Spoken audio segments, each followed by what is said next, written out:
Toda quarta-feira, toda sexta-feira, tem Dora Kramer conversando com a gente aqui no Band News Station. Dora, boa tarde, tudo bem? Aliás, bom dia, Dora, tudo bem?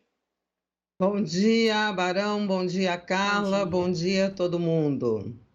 Dora, eu queria falar sobre uma notícia que acabou de sair. A nossa querida Mônica Bergamo, colunista, disse que o presidente Bolsonaro pediu para o ministro da Saúde, interino, né, que está aí no cargo, ligar para o ministro Gilmar Mendes, do Supremo Tribunal Federal, tentar fazer as pazes com o ministro depois daquela declaração polêmica do Gilmar a respeito das ações, da ligação do Exército Brasileiro com o governo federal, que poderia, nesse momento da história, dessa crise que a gente está acompanhando, ser associada a um genocídio. É uma forma, Dora, de tentar colocar um pouco de panos mais gelados nessa fervura?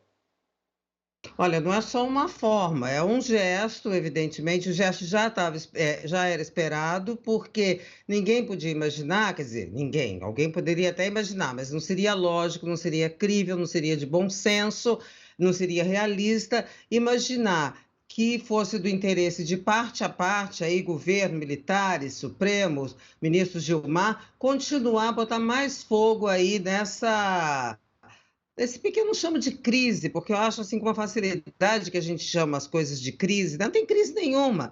Teve aí um atrito, porque o ministro Gilmar Mendes pode até não ter usado a melhor palavra do mundo, né, o melhor termo do mundo ao falar em genocídio, mas o sentido do que ele disse era bastante claro. O Exército e a Aeronáutica, as Forças e a Marinha, que aliás sequer foram citadas, entendeu perfeitamente que o sentido era de crítica à condução do governo federal. E tanto entendeu que reagiu meio que para marcar uma posição, porque o que o ministro Gilmar Mendes estava falando é do risco não, quer dizer, do efeito, porque já não é mais risco, do efeito da identificação das Forças Armadas, o Exército em particular, com a maneira errática com que o governo vem, eu não vou nem dizer administrando, porque não está administrando, vem lidando com a pandemia. E a ninguém interessa, e muito menos ao presidente Jair Bolsonaro, nessa fase em que ele, família, filhos, tal, estão rodeados de inquéritos,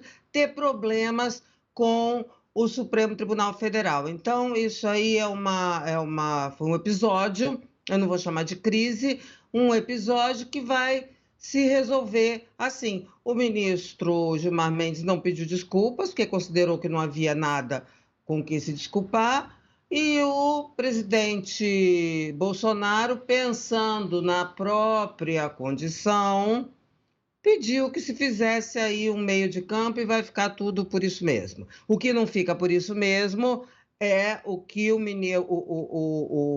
ministro Gilmar Mendes se referiu, a identificação, a contaminação do Exército com esta maneira do governo lidar com a crise sanitária. Ô Dora, agora não parece também um pouco além, como diz o Milton Neves, um pouco muito, se utilizar da Lei de Segurança Nacional para questionar uma fala do ministro Gilmar Mendes?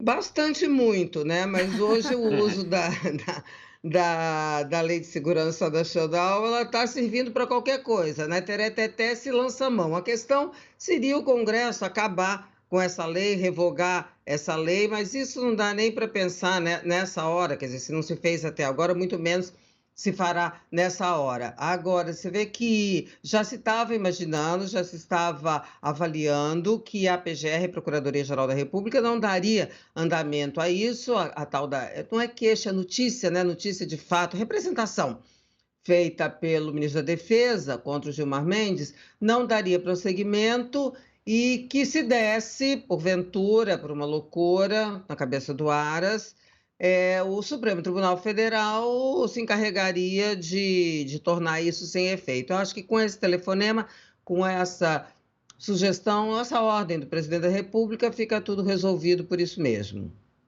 Dora, aqui não está resolvido ainda é o Ministério da Saúde, né? 2 meses sem um ministro oficial, de fato, no meio de uma pandemia.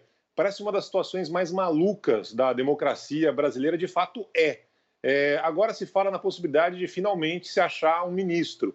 teremos um novo ministro? Vamos continuar com o atual, que é interino, oficial? E aí, Dora?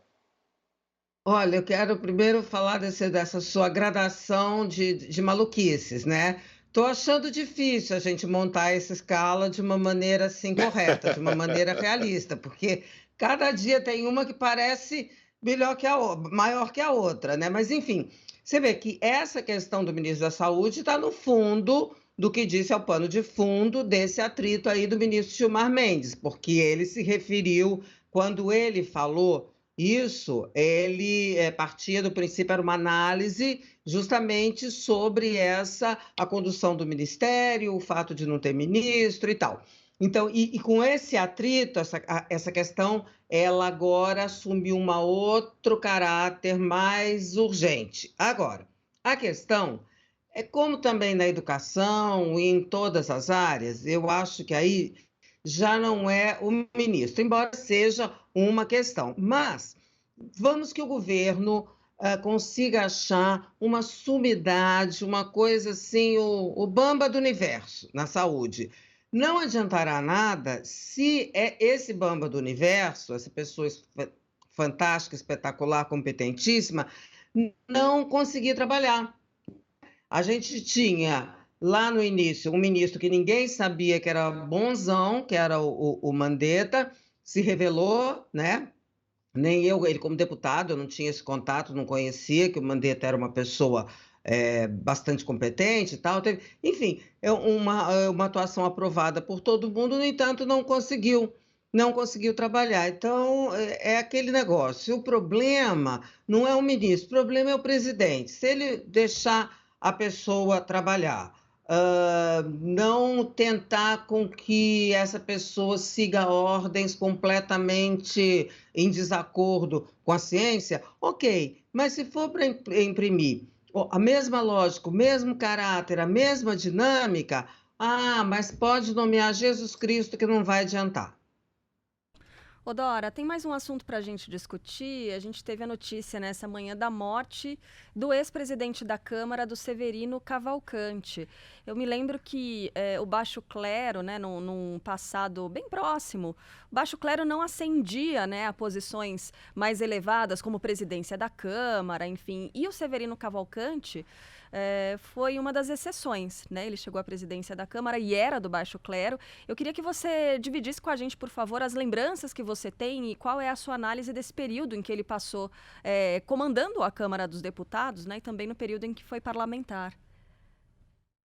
Olha, foi em 2005, né? Então, o Severino é o precursor, assim, de uma coisa que viria a acontecer em 2018, que é a ascensão do presidência da Câmara e depois a presidência da República, né? Então, o Severino, nesse sentido, foi um precursor. Isso aconteceu em 2005.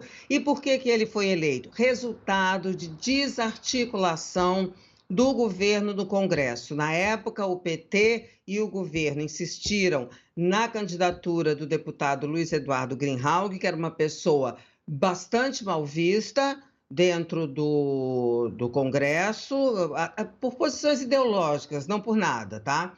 E considerado muito de esquerda, tal. O governo sabia disso, insistiu naquilo, e aí isso resultou uma reação do Congresso que acabou elegendo o Severino. É o resultado de um governo desarticulado, não é? E foi, naquela época, 2005, já tinha havido o caso do Mensalão, não o julgamento, só em 2007.